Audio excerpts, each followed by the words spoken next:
বানিয়াচং জনবালি কলেজের পাশে আজকে আমরা গেছিলাম আদিলের ফ্রেন্ডের বাড়ি, তাও আবার মেয়ে ফ্রেন্ড বাবা যায়। যাই হোক, নামেই শুধু ফ্রেন্ড, শুধু একসাথে পড়ে বইলাই। আদিল তো প্রচুর তারে জ্বালায়, প্রচুর দুষ্টামি করে তার সাথে।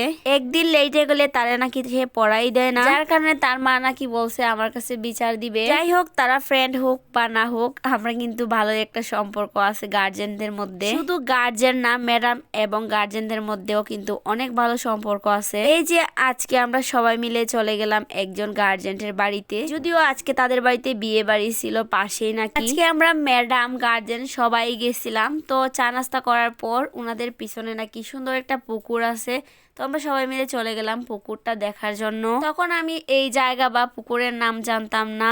আপনারা অনেকেই কমেন্ট করছেন এটা নাকি কুড়িবাড়ি এবং কুড়িবাড়ির পুকুর। তো আসলে এই পুকুরটা অনেক বেশি সুন্দর। আর আমরা যে গার্জেনের বাড়িতে গেছিলাম উনিও অনেক ভালো, ওনার মেয়েও কিন্তু অনেক ভালো, তাই আদি বেশি একটু দুষ্টামি করে তার সাথে। আর তার একটা পিচ্চি বোন আছে, খুবই দুষ্ট।